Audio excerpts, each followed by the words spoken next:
هرگری دایم مجاره بتایبتی جیوی سکالا کو اورو دل دادگاه بلند فدرالی به بحث کرنده به یک عالی کرن کادی چهار ریال سر بدن. اما گل برایس آزاد دوست کی پارزر و شرازای دستور پای که راستا خودش سلیمانیت گل مده و برایس آزاد گلک سپاس کن گل مده نجار دست بکن بحث کن افکاری تکرن یا جی داخواست تکرن جالی حریم و کو پیدانا پاره قرض بوی مچخورین حریم کردستان جالی بغداد و کاره که یاسایی آنجی نه یاسایی اگر یاسایی بود بو چی دادگاه قبیل که سکالا اکر سر بیتا تومار کرن و گوتوبه جیان جی رونشتن و جوین تایبال سر بین انجام داد. دست خوش کاکشوان دست به که سلاو رز بو برزتا و بو همو بینرن کانال آسمانی کردستان 24 اف برزها کو بداغ و امد بینین کو بجداری الهوا هالبجارتن عراق کر بناو پارلمانتار سربخو داخل هالبجارتن عراق بو کاریجی اصلا زانم یعنی اگر شما بپرسی بلکی دنگتویجی جه گمان بند چون جنیزیک و از آگادار او دعوان تومار دکل محکمه اتحادی دا بو زانیاری برزوا او دعوه کادیجی تومار کربو کو خو گلک قهرمان ساحه سیاسی عراق دبینت او دعوه جماره 107 2022 کو تومار کرد ناردنا پشک بودجه حرم کردستان جی به سلفه جینا دستوریه بداخ و محکمه اتحادی جی بریار البرجماندی آویده بس بسیار الفره دا او کو اگر برای خودت دستور عراقه هشتم عقلیت هنده و هزر دکن کو اگر او بودجه بیت حرم کردستانه فرضنا اگر هو صابدانین آیا ده چتا سر حساب حزب سیاسی یا خود او الباجره که وکی سلیمانیه چندین اوه پروسا خاندنی هاتیه راستان باشه اکس سکترن گرینگ هزر هنده نکریه الدیف جنابی وقت چت محکمات دستوری دا دعوای تومار دکت که الدستور عراق هفلاتین وری دهرما کردستان جی النتیجه هفلاتین عراقینه بداخوه یعنی او بسیاره برزته آماجه پیکری چاوا دعواتیتا قبول کرن طبعا اف دادگاه من چندین جار تبینی هبو هالگل برزه واجی جوه بکا آیا سیاسیه یا خودنا سیاسیه قرارتوی طابعت قانونینه یا دستوریه اوه همو چافدیرن دستورین عراق دزانین حتی بریار داوی الدور خستنا برای سروک پارلمان حلبوسی کوچاوا سرمادا 52 فقره با دستور عراق درباس کر بناوه دعوه کی وکیلی دلیمی اف دادگاه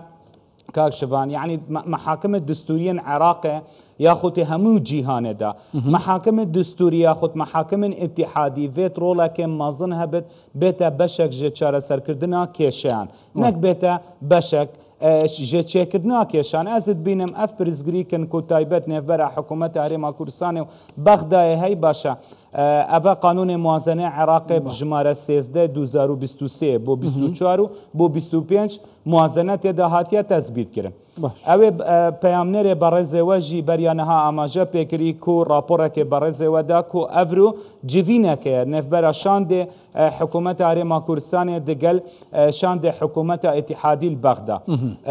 بداخ و وقت قانون موازنه اگر از غلط نبم هی 6 یا خود 8 هاتا پسند کردن کاکشوان دبر خوده هنده حزب سیاسی بداخل هرما کردستانه و بناف اپوزیسیون مزایده گلک مازن دکرن کو ما پشک هرما کردستانه زامن کریه و چما ترسیک نینا لازم پشک یا خود تایبت موچخورن هرما کردستانه ما تأمین کری و لازم بیتشاندن بلا نوکه او بناف پارلمانتار بینه پشتوانی برافانی برز آزاد جاری دا عمل سر بابت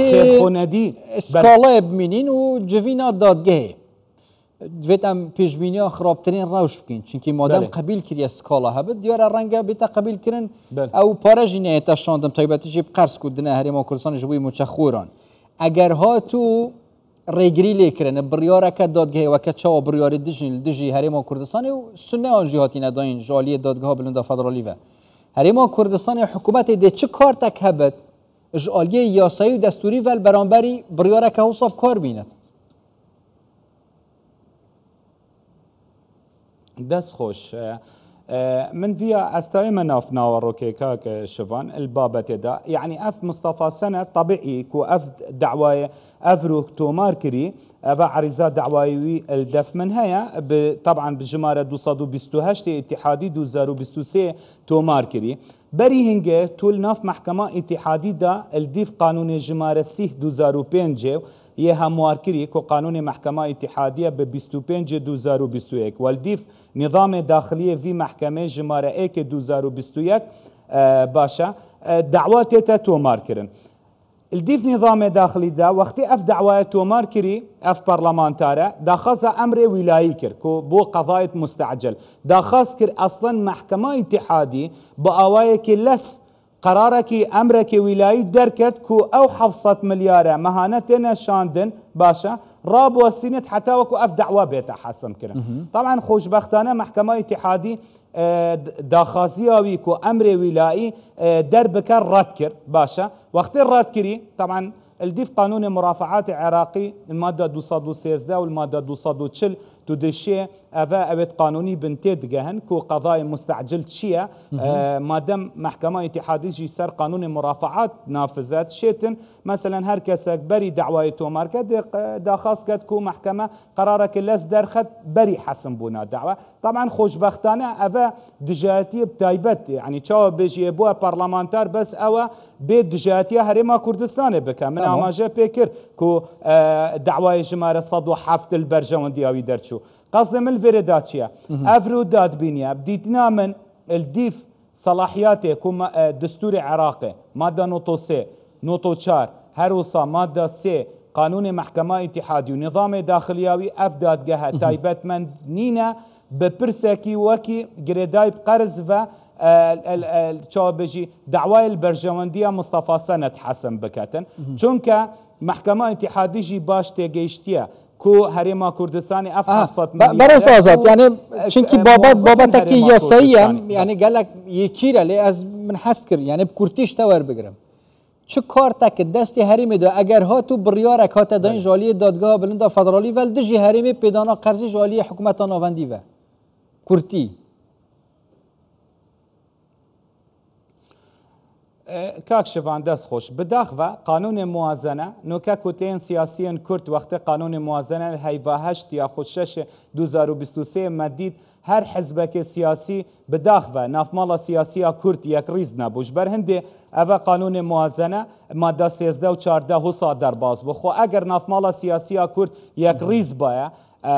از برسوا برزه تدم چاره سر اوه کو کرد اگر نوکب برساهند روجاویه کو قانون موازنه بیتا هموار کرن بیتا تعدیل کرن کتلین سیاسی بتایبه جی پیام من بو یکتیان اجتماعی کردستان و پارتی دموکراتی کردستان او کو خو یک ریز بکن دناف قبیا دبن قبیا پارلمان عراق دا وقتی قانون موازنه بیت ناف پارلمان عراق نها بنودانا پارلمان داوی هاتیا و رنشنت خود دست بدکت پشتی پرسا سروک پارلمان جی بیت چاره سر کرن پیدویا کرد بشیتن وکی برز و راپورت آودا پرسا موچخورن هرما کردستان بخت سر نفقات سیادی و نفقات حاکمه شوا موظفك البصرة قصر الموصل